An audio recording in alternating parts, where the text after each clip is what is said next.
Bapak Ibu, orang meninggal dunia itu jika ruhnya keluar, Bapak Ibu, wa itfasi'u fala fauta wa aukhidu mimanang qorib, wa aukhidu mimang kaning qorib, miris, hebat Bapak Ibu. Di dalam surat saya biar gak panjang-panjang itu ya, tapi ini untuk pemikiran kita, mengingatkan kita bahwa kita pasti mengalami mati, pasti kita mengalami meninggal dunia. Demi Allah, pasti kita mati, gitu. Pada saat ada kalimat begini di dalam surat Al-An'am 93, nanti jangan buka sendiri ayatnya, wa dzalimu fi ghuratul maut, ya, bla bla bla bla begitu. Jadi pada saat keberagamaan itu adalah harus mengenal al-awaludin ma'rifat. Tolong agama jangan dimaknai kopiah, sarung, dan sorban. Agama itu maknanya kehidupan. Din itu dimaknai agama itu karena KTP, Bapak Ibu. Karena KTP itu baru. Sebelumnya di zaman kewalian dulu disebut tidak agama, tapi ageman Rasul, ageman suci, ageman agung, ageman selamat. Dulu bukan disebut agama. Gitu ngaten nggih. Itu tersebut agama baru tahun 60 saat KTP awal tidak ada agama, kemudian dimulai 62 mulai dirancang ada tulisannya agama .loro Islam, .loro Kristen, .loro Hindu dan seterusnya. Ngaten ya. Tapi din itu maknanya adalah kehidupan itu sendiri. Al-din kehidupan di dalam sistem terbimbing. Ad-din kehidupan makrifat karena mengenal tujuan, mengenal Tuhannya, mengenal kehidupan yang pasti sehingga tidak terombang-ambing dalam ketidakpastian. Kalau kita mengatakan semoga saya dapat kopi, tahu kopinya sudah jelas dikenali, warungnya ya dikenali, kemudian kita mengatakan semoga itu karena pada saat kita ke sana, satu, jamnya mungkin bisa jadi sudah tutup. Kedua, khawatir kopinya sudah habis. Semoganya itu bermakna seperti ini. Tapi pada saat kita mengatakan semoga, tapi kopinya sudah jelas dikenali. Semoga husnul khotimah, khotimahnya jelas, husnulnya jelas, Tuhannya jelas, dikenali, bukan hanya nama. Maka pada saat ada ungkapan, jangan hanya menyembah di dunia ini, hanya nama-nama. Dan aksaronas banyak manusia menyembah hanya nama-nama. Banyak orang beragama tapi tidak bertuhan. Ini kan bahaya. Ngaten nggih? Ya. Karena nggak mengenal Tuhan. Sehingga ada kalimat laisa bi amaniyikum wa ma amaniyi alkitab, untuk mengenal Tuhan, mengenal akhirat, kepastian selamat.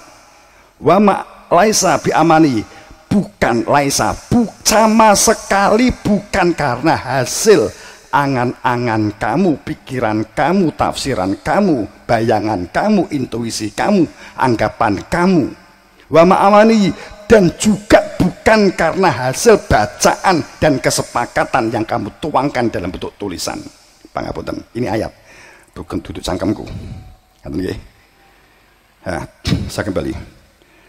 Jadi pada saat itu disebut ayat ini bukaannya begitu, bukaannya, sehingga mereka mempermisalkan mendapatkan dari Tuhan, padahal tidak.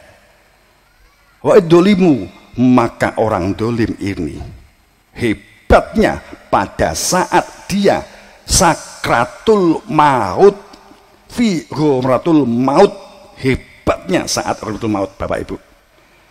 Orang yang meninggal pulang kembali kepada Tuhan itu tidak mengalami sakratul maut. Nggak ada sakratul maut.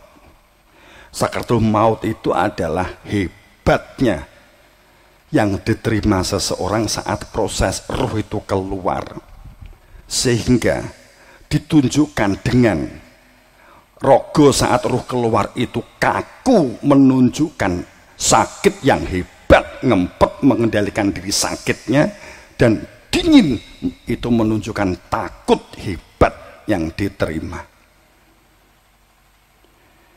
Kemudian wal malaika basitu adim, dan malaikat mengusir keluar, akhriju anfusakum, keluarkan nyawa kamu. Saat itu azab diterima abadi abadan. Pangapunten, jenengan buka piyambak di surat 93. Pangapunten, memang ini jarang sekali diungkap. Nek tak belakang nih sok apa sok weruh ya, arep ngungkapi ya wong gak roh. Wong ngerti ini kok buku kan gitu. Pangapunten, di Quran buku hanya digunakan sebagai referensi, bukan pedoman. Carilah pedoman manusia yang mengetahui persis. Jenengan kini bertamu apa mana ketemu bupati, pasti mencari orang yang kenal, tidak hanya sekedar kenal, tapi mencari yang ajudan yang tahu persis, tahu prosedur. Gini apa buatan? Apalagi tentang Tuhan, Bapak Ibu.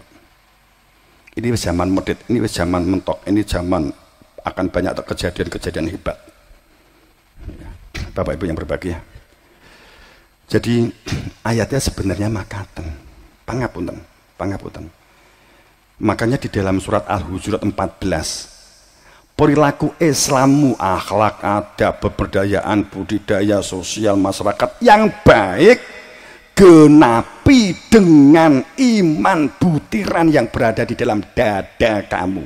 Jangan buka piyambak di surat Hujurat 14. Qalu aslamna, ya Nabi saya telah, qalu amanah, ya Nabi saya telah iman. Nabi ngendikan, nanti dulu, katakan kamu telah Islam, jangan katakan iman. Walakin qulu aslamna, saya telah Islam. Karena iman itu masalah persaksian, bukan masalah lisan menyaksikan, tapi karena persaksian. Bapak Ibu, kalau kita berbicara tentang ini, informasi yang kita terima, data yang kita terima, hafalan yang kita terima, itu namanya data. Itu namanya data. Kalau kamu mendapatkan informasi dari berita di TV, di televisi, di media sosial, itu namanya berita. Jika kamu tidak membuktikan, kamu tidak tahu persis, itu namanya pengetahuan. Ngaten nggih? Kedua, jika kamu menerima berita tapi kamu tidak menyaksikan, itu namanya percaya, kepercayaan. Ngaten loh. Kalau kamu mendengar informasi di sana ada tabrakan di Tulungagung, gitu, baru beberapa waktu yang lalu, kamu mendengar informasi itu, kamu nggak melihat sendiri, maka itu adalah pengetahuan. Yang kedua, itu adalah kepercayaan. Kowe percaya kalau itu ada tabrakan di sana. Nek kowe gak percaya, gak ada pengaruh, percaya gak ada pengaruh, ngaten loh. Itu namanya percaya. Pangapunten, rada tak black zaman rada medit. Pada saat kita mendengar informasi dari buku ini, tulisannya ini, membaca ini dapat ini, kemudian nanti ketemu widodari, itu namanya kepercayaan, karena kita tidak pernah mengetahui persis, Bapak Ibu. Ngaten lagi. Iman itu masalah penyaksian, iman itu masalah fakta rasa yang menjadikan kita untuk mengimani kopi ini karena saya telah merasakan. Tapi jika saya diberitahu tentang kopi karena tapi tidak pernah disuguhkan, maka saya hanya sebagai pengetahuan kopi, tentang kopi bagi saya. Ngaten. Agama tidak boleh taklid buta. Para nabi, para rasul diutus itu bukan untuk diikuti, kemudian hambanya tidak bisa bersaksi, bukan begitu. Bukan si sopir, penumpangnya itu buta. Werblidi, wis pokoknya aku nderek sopir, kesasar tenan sampean. Gitu loh. Jadi kita numpak kendaraan, supirnya ya roh tujuane, penumpangnya ya roh tujuane. Ning untuk sampai kepada tujuan, sing punya hak kewenangan sopir itu adalah si sopir itu. Tapi bukan menjadi penumpang yang nggak tahu apa-apa, bukan begitu. Maka tugas para nabi rasul itu adalah 3. Di semua ayat, di Fatir, di An-Nahl, jangan buka sendiri, di surat Fat, itu 3. Apa? Musyahidan, mubasyiron, nadhiron. Dan hebatnya ayat ini adalah masdar fi'il majhul. Apa namanya masdar? Masdar itu kata jadi yang sebenar-benarnya. Jadi kalau saya utus rasul arsalna musyahidan untuk menjadi saksi dan memberikan orang supaya bersaksi, mubasiron supaya orang itu mengenal tentang hidup, tujuan hidup, hakikat hidup, sehingga terbimbing, nadhiron keberadaannya membimbing dan mengarahkan untuk sampai benar-benar sampai kepada tujuan. Dan ini masdar. Apa namanya masdar? Harusnya hadap-hadapan. Makanya di dalam surat Ali Imran 144 bahwa saat beliau meninggal pasti ada orang yang menunjukkan keberadaan Tuhan. Pangapunten Bapak Ibu. Ini rada tak blakne nggih. Mergo zaman medhit terus terang. Khawatir yang kami terima ini hanya cuplikan. Pandemi ini hanya cuplikan. Kita akan banyak menghadapi besar. Pangapunten. Jadi saya kembali. Kemudian kita kembali pada ayat pada ini tentang pemberdayaan dan budidaya. Jadi ini karena kita Yasin kita hanya membaca, kemudian setelah itu biasanya digunakan untuk tahlilan, ngadepi wong mati, angel, nggih, ngurutin kuwi tok. Padahal di Yasin itu enek ayat wa ayatum ardumata ahyainaha bla bla bla bla bla bla bla bla bla bla bla bla bla. Jadi ayat 32 34 sistem pertanian, sistem pengembangan biji, sistem penanaman, sistem mengelola air, sistem mengelola tanah. Ada di Yasin. Kemudian Yasin di 78 sistem energi. Karena kita membaca hanya untuk tahlilan. Nah, kan gitu ya. Kemudian kalau Nabi Muhammad bukan ahli sains, saya yakin ayat ini nggak muncul. Sebab jika Nabi Muhammad hanya ngomong nggak bisa praktek, maka akan terhantam dengan ayat apa? Kabrun maktan indallah antakulu malah tafalun. Kebencian Allah seseorang yang ngomong tidak mampu melakukan apapun dan tidak berbuat apapun. Okay. Bertentangan dengan ayat ini. Saya kembali. Sehingga Nabi Muhammad itu saintis. Karena semua nabi sebenarnya saintis. Seperti Nabi Musa, legendanya itu dia pegang tongkat, kemudian tek begitu membelah, ngaten nggih. Nek sing nggawa jenengan tongkate nggo golek iwak.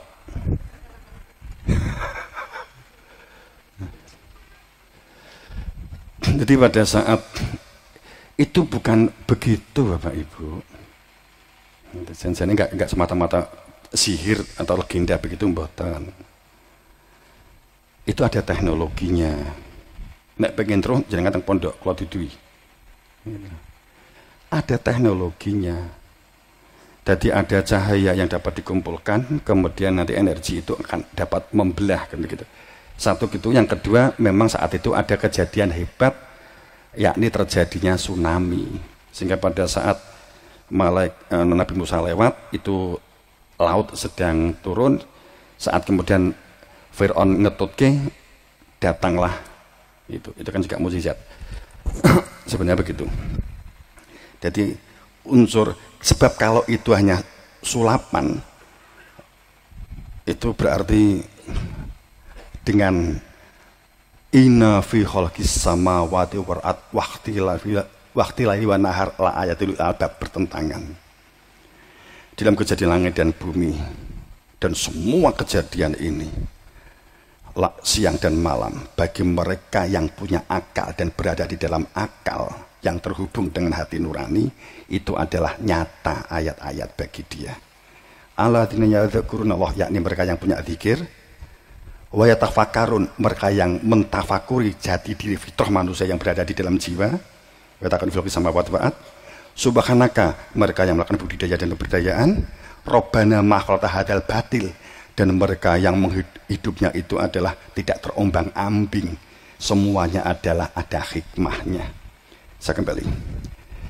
Jadi ini untuk pengganti pupuk beliau langsung apa? Dek kene iki nggon nek jenengan kuwi masak iwak, iki contoh kemawon ya, contoh ndase aja dibuang ngaten.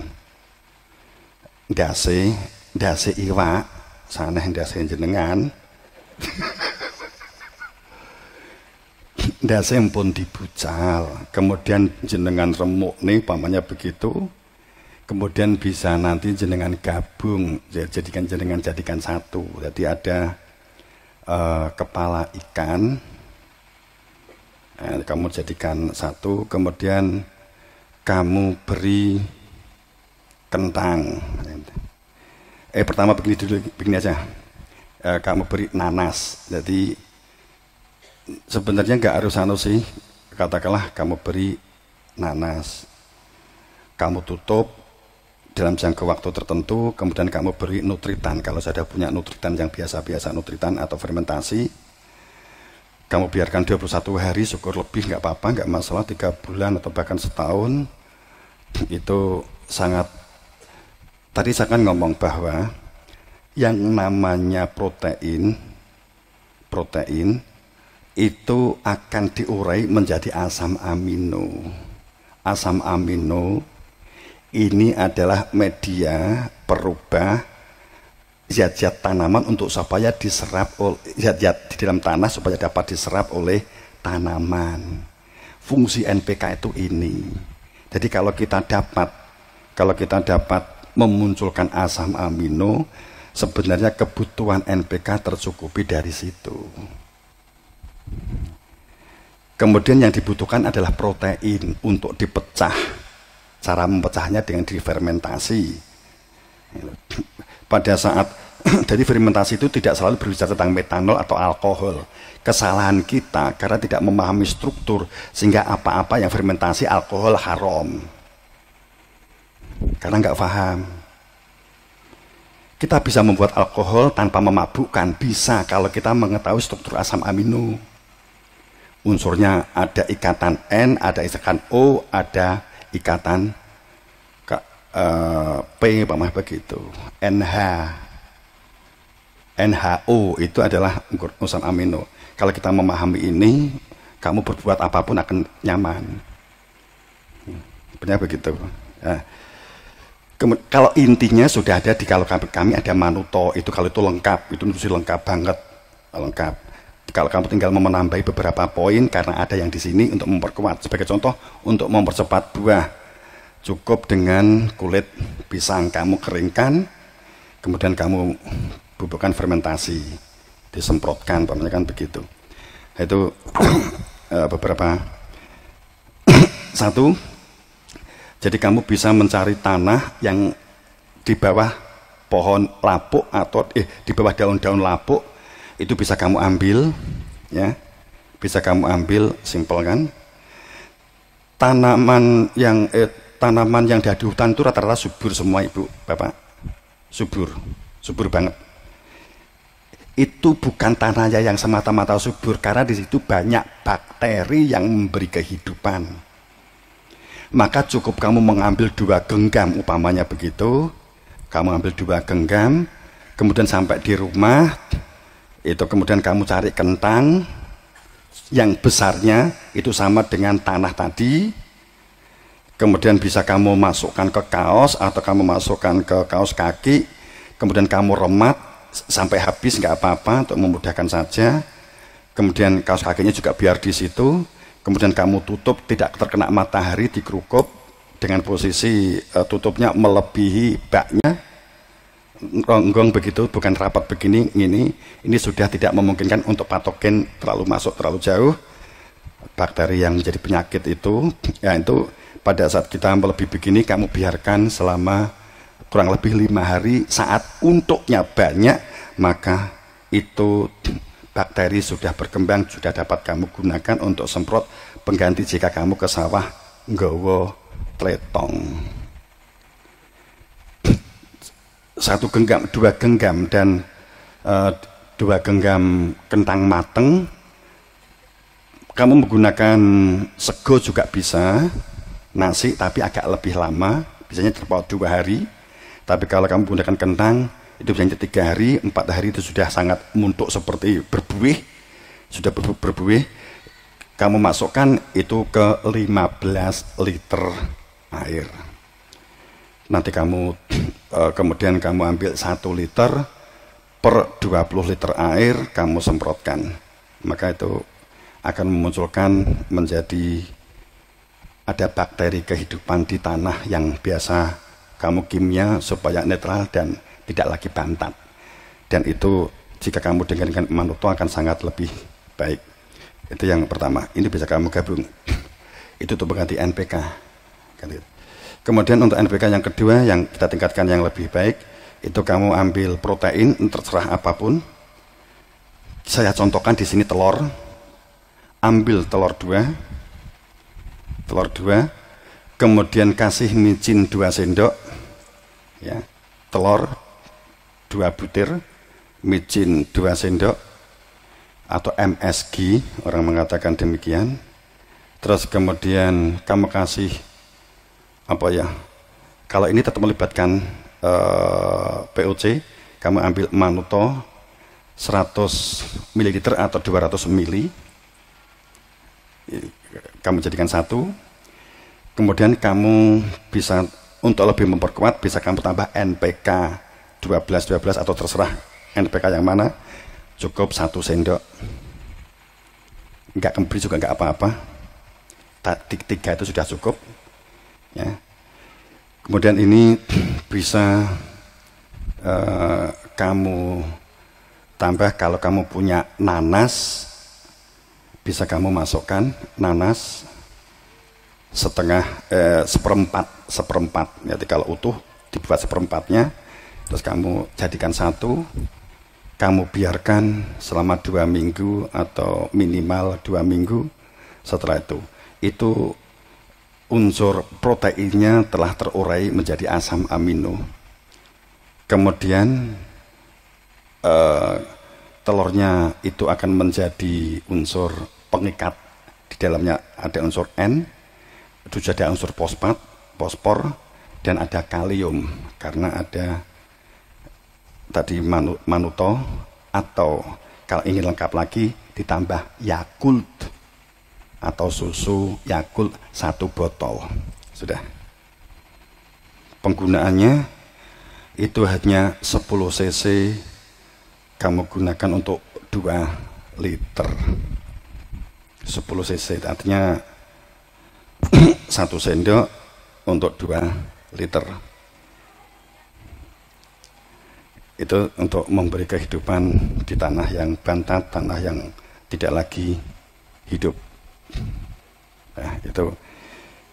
Kemudian tadi yang kepala ikan, itu tadi kamu gabung dengan nanas, ya, nanas. Itu tadi kepala ikan kamu gabung dengan nanas. Itu timbangannya dibiarkan begitu ya. Kamu kasih tambah manuto 100 ml. Udah itu menjadi pengganti NPK sebenarnya Bapak Ibu. Sebenarnya pengganti NPK. Terus penggunaannya kamu gabung. Nanti dari tadi tanah di tengah hutan atau di hutan, kemudian yang dari ikan, kemudian yang satunya tadi. Nek wis dadi kamu gabung. Itu akan menjadi dari praktek yang kita lakukan itu sangat luar biasa. Teloe sak gedine 2 kental. Jadi itu kalau mau dicane, sebenarnya itu ayat-ayat Allah, sebenarnya ayat-ayat Tuhan. Ya. Kemudian untuk menganti insektisida, kamu bisa menggunakan daun apa sini? Jakarta ya, Pak. Sing buaya atos ya, Bintaro. Jadi bisa kamu gunakan Bintaro, bisa buahnya, bisa daunnya. Kamu ambil daunnya, kalau buahnya agak sulit, kamu ambil daunnya, 1 genggam atau bisa kamu ambil, kemudian kamu biarkan selama 5 hari sampai 7 hari, tidak langsung dipanas, tapi di tempat teduh akan kering dengan sendirinya. Nek wis coklat, kemudian kamu cacah, kamu cacah begitu. Ya. Kemudian setelah itu kamu masukkan ke panci kecil tadi, semuanya kamu masukkan ke panci, terus kemudian kamu tem. Tahu tem toh? Artinya panci di jero panci tapi ada airnya, gitu. Ya. Ini pada saat daun ini bisa kamu masukkan di dalamnya, di jero panci itu ada ini air, kemudian dimasukkan daun tadi di panci kecil, ya itu, kemudian diberi minyak, terserah minyaknya. Bisa menggunakan minyak goreng, bisa menggunakan minyak kelapa, bisa menggunakan VCO, terserah. Tapi bukan minyak gas, bukan bensin, gitu ya. Kemudian kamu pada saat daun nggak usah kamu tetep kamu masukkan aja, hanya tetap, bukan padat banget enggak. Kemudian kamu kasih air, kamu kasih minyak.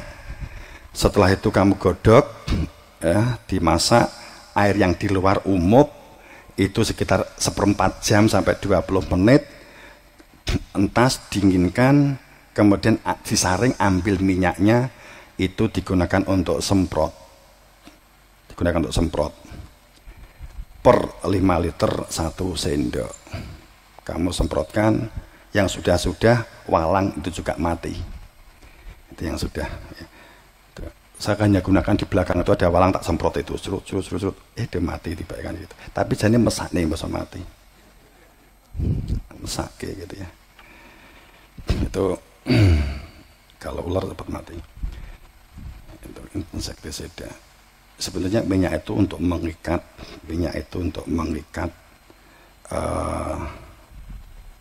biasanya kan racun apa sih, biasanya tinggi racun kayak apa sih tinggi racun kayak kejadian di Jakarta lah apa sianida. Itu kan karena diambil sianidanya, diikat dengan minyak, tapi caranya melakukan pemanasan. Tidak kamu godok bisa, tapi kamu fermentasi dengan cara yang nggak pakai digodok, cuma dikai minyak, kemudian kamu biarkan selama 3 minggu, maka akan keluar. Oke, itu saja saya kira. Ya, dan banyak kalau itu, sebenarnya masih banyak banget ya. Sekilas itu. Nanti konkretnya kita ada tim, itu kita akan.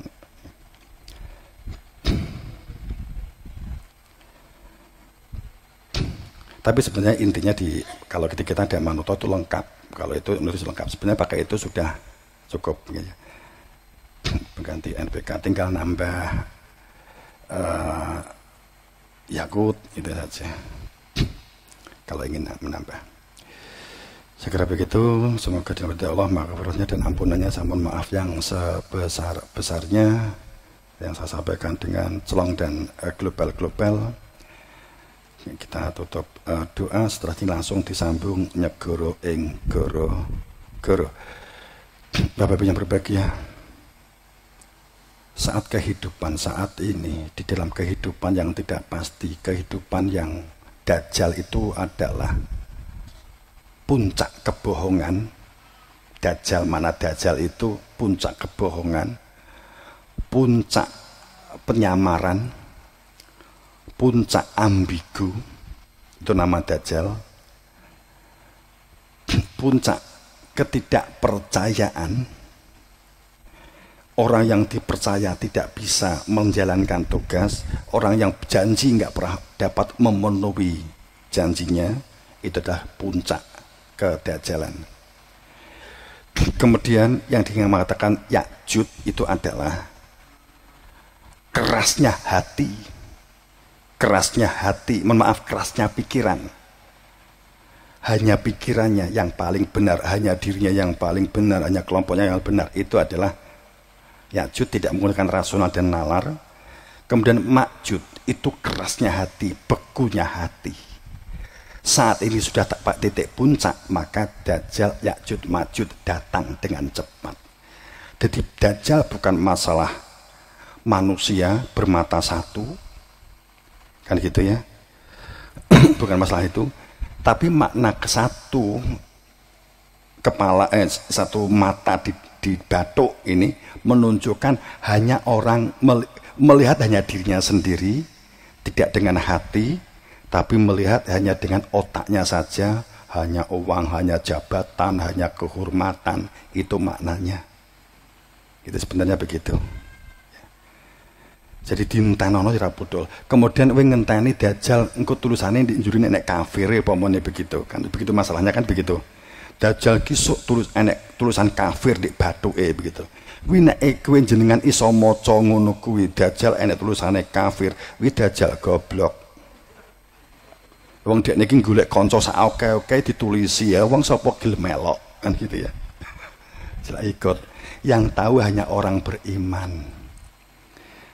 Dia ini macak omongan, dia ini macak pakaian, dia ini macak kayak apapun lah gitu ya, kayak Horgonjo yang di sana itu orang nggak tahu dia itu siapa, pakai pakaian begini maka dia alim ulama diikuti, ternyata dia penjajah. Itulah sebenarnya Dajjal itu akan model-model seperti itu. Jadi kalau jenengan tanya seseorang, mohon maaf, tanya seseorang, gimana cara kembali kepada Tuhan? Ingatan, tutupan ini. Saya tanya ke Pak Mani, tanya ke Mbak Surono. Mbak Surono, gimana cara kembali kepada Tuhan? Kemudian Mbak Surono ngomong, menurut buku Eropa begini, menurut buku Jerman begini, menurut buku Amerika Latin begini, menurut Jember begini, menurut Nganjuk begini, menurut apa yang kita lakukan.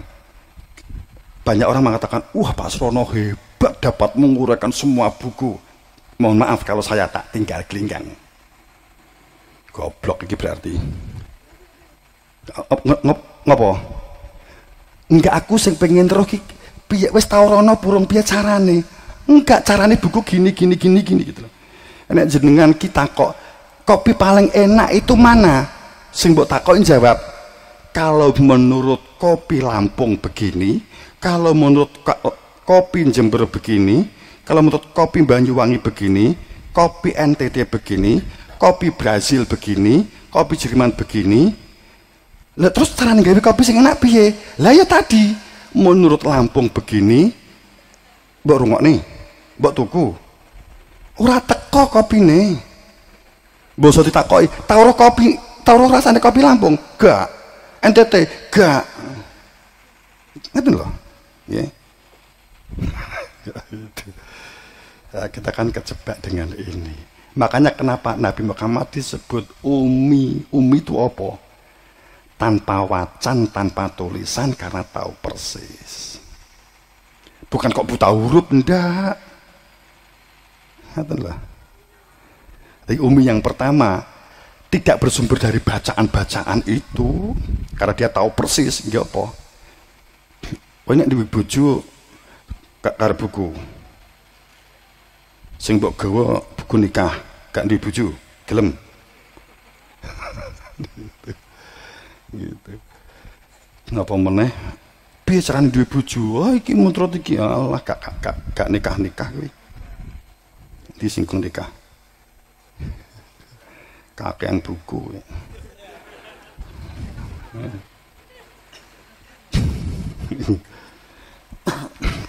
Nah, itu karena di Qurannya begitu.